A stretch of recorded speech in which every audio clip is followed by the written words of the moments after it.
Hey, and then you mentioned that you actually got kicked out a couple times? Yeah, only like twice.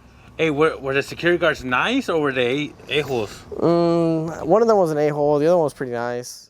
Welcome back, everybody. I'm Tony from Tony's Professional Touch, based out of San Bernardino, California. And in today's video, we're gonna be talking about how we detail vehicles at apartment complexes. So stay tuned. Hey, Tony, how you doing today, man? I'm doing all right. Good morning, good morning. 7:30 in the morning right now? Yeah. What we got in the works? We just got a mini detail on this Mercedes SUV. How long should it take? An hour and a half to 2 hours. All right, sounds good. Yeah, but it should be done there. First time client? Nah, I've done this one before. All right. Hey, how you feeling, man? You seem a little tired. You're stressing out. We're a little behind. What's going on? Just 30 minutes behind. And then the next drive is another 30 minutes. So that's an hour right there. Dang. So the other customers at 9, it's 7:30. We're gonna be a little late. This one's at 7. It's supposed to be at 7. The other one's at 9:30. But it's a 30-minute drive from here. So I gotta try to knock this one out in an hour and a half. This spot just sucks to detail in. It's a really tight area. And then sometimes they need to, like right now I had to move it because he had to park. So I was like, nah, he needs to leave. I need to move it again. So it's just kind of a pain in the butt. Keep moving the car, especially if I'm in the wash or something. And it just gets annoying. And then you parked on the red, Tony. Yeah, there's nowhere else to do this, like these cars. Breaking all sorts of laws today.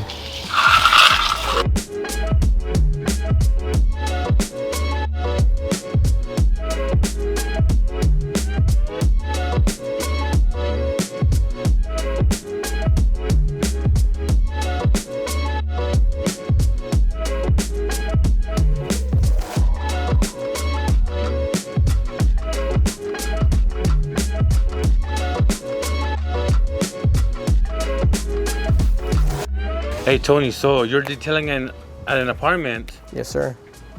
Do you like detailing apartments? Yeah or nah? There's there's pros and cons to it. I like not necessarily detailing in the apartments just because it's usually tight areas and whatnot, but what I do like is it's easier for you to get your name out there, and you can usually get a couple clients just from detailing at apartments. But sometimes I've had a couple like places where they've kicked me out because they don't allow it or whatnot.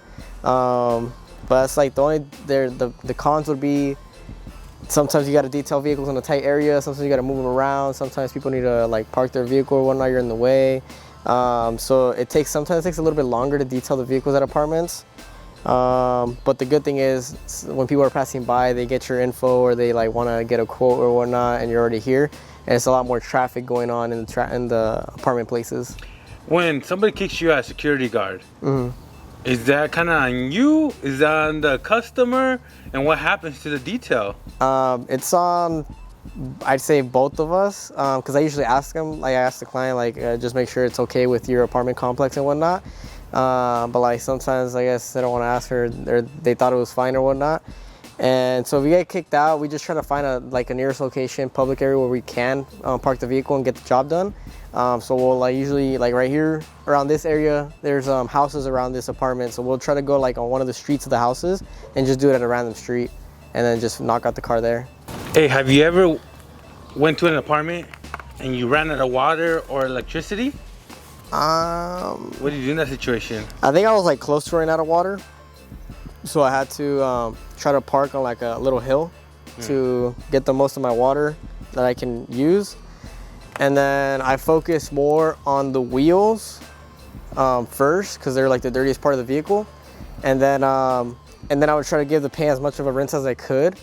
And if I knew I wasn't gonna have enough water to like complete the wash, then I would just finish off with like a rinseless wash type of thing. But I'd pressure wash as much of the paint as I could.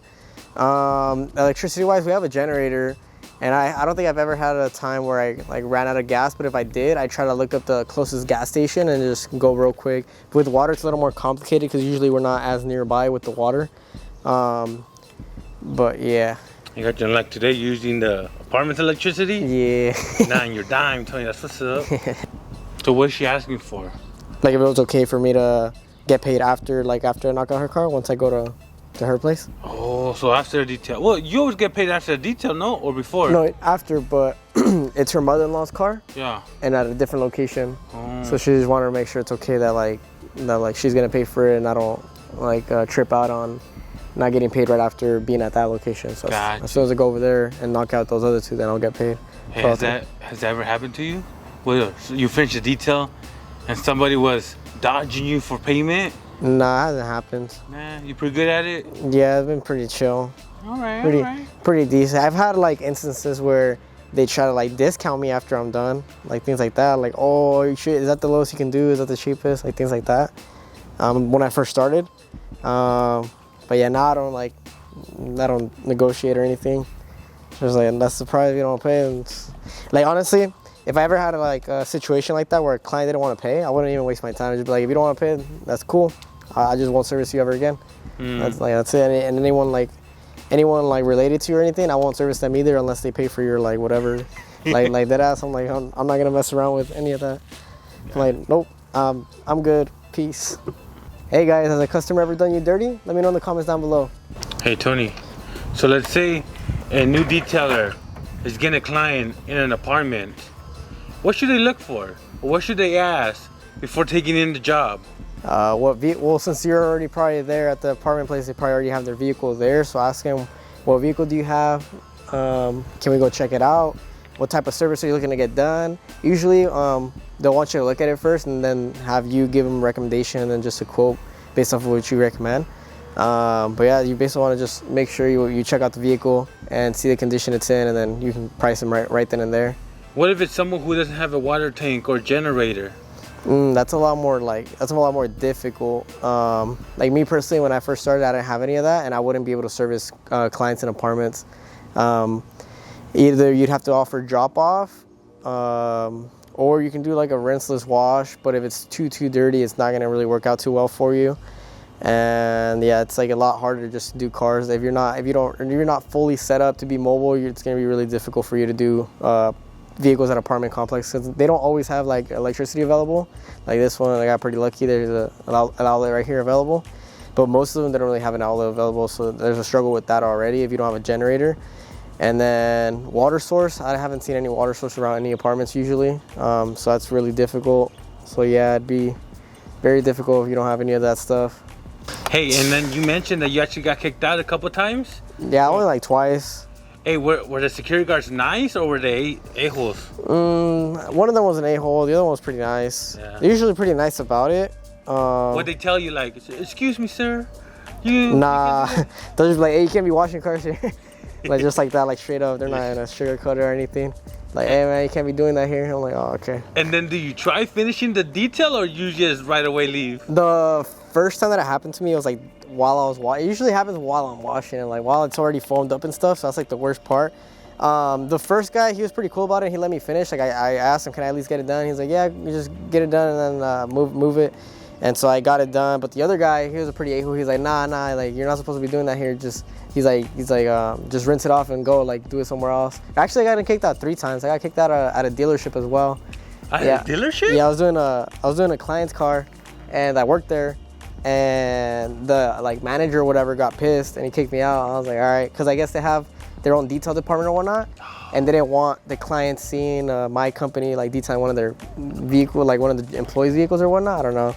And so he just kicked me out. I was like, all right. He was pretty like upset about it. So I was like, all right, this guy's going like over exaggerating over a little thing. I'm like, all right, whatever.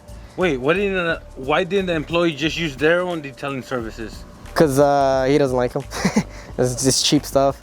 It's trash. He's tried it already. He didn't like it, so he hired us. And then we had to go take his car across the street, like in a random street, to get it done. That was pretty annoying. I was like, man, because it took like a 5-10 minute drive. Plus, I had to walk back, get my van, drive it over there. Then when I was done, I had to drive his car back, then walk back to my. You should charge the customer, bro, an extra, walking fee. That was just annoying. I think I wasted like 30 minutes just from walking back and forth. I was like, man, could have gone way easier if it was just like they didn't care whatnot. But I don't know, the guy was being a douche. So I don't really go over there anymore. I'm like, dunzo. I just remember that the guy that kicked me in the dealership, he wanted me to do his truck not too long ago. Do you think he remembers you? Probably not. I don't know. Nah. That you do good work, Tony. That's fine. Well, he got referred to me by the employee that hired me that first time. He's probably gonna watch this video. I didn't end up doing his truck. I was like, nah. He wanted a correction and coding, then I was like, nah. No thanks. I'm not trying to deal with you.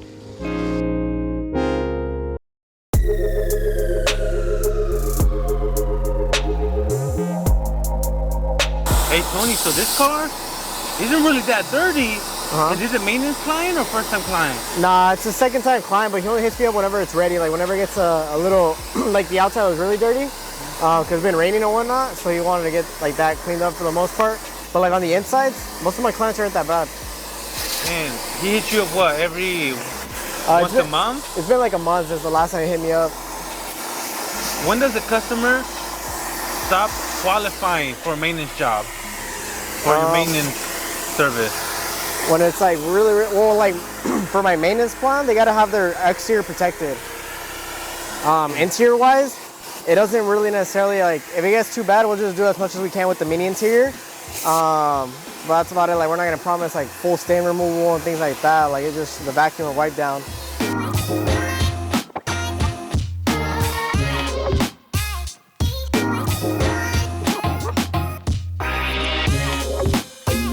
Hey Tony, so the landscaping people are coming. Well, hey, has that ever happened to you? Yeah. Where, you know? It happens pretty often. It's the worst thing ever. Like, you get the car done, they start blowing everything, and then they just get the car dirty, like dusty again. You think it's gonna happen? Like, what can you do about that? Not much, to be honest, especially if you're pretty much all done already. Yeah. There's not much you can do. So hopefully he goes around, or? Well, even the cars in the stalls are gonna get dirty, huh? Yeah, all the cars get dirty and dusty. So there's not much anyone can do. Usually, if they're nice enough, they'll like blow off the cars. But like sometimes they don't care and they'll just do their job and bounce and leave the cars all dusty. It just depends. Like with me, if I still have time, if I'm not running late or whatnot, I'll pull out my blower and like do a final like blowout or whatnot. Try to get as much of that dust off, but it just depends. What'd you say, Tony?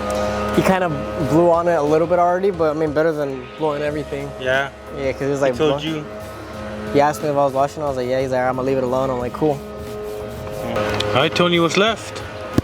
Just door jambs and windows. How's it going with the next appointment? Did you let them know, or are we just going to go? We're just going to go. I've had that client for like almost 3 years now, so he's pretty chill. All right. Is that the type of customers you love working with? The chill ones? Yeah. What's one customer type that you just don't like working with and you try to avoid? The disrespectful ones? Yeah. Like that example that I don't know if you got that on video, the example. Nah, go ahead, tell me. The one from the dealership where I want to go do a car for an employee, and he got super upset about it and like kicked me out and yelled at me and stuff and said some things that like wasn't necessary. He could have just told me like, hey, can you leave, like nicely ask or whatnot. But now this guy went all out on me that day. I was like, hey, yo, chill. All I'm doing is washing a car here. He was pissed. So like that was pretty like disrespectful. Those type of clients I don't even want to like get to know or like work with or whatnot. Like I'd just rather not. Or the ones that like always try to like haggle you on the price. Like just rather not waste the time right there. And just like that, Tony? Just like that. Hey, fun fact, I hate texting in Spanish, but talking in Spanish is okay with me. Yeah. Do you know Spanish? Yeah, I know Spanish. Are you from Mexico? I was born over there. Yeah? When'd you come over? When I was like 2. Oh, you don't even know. You don't know Sabo Kid or what? No, I know Spanish. I just don't like texting it. It takes forever. It slows me down. Oh, yeah? So like when clients take, like especially like detailing terms, like detailing terms in Spanish, oh man.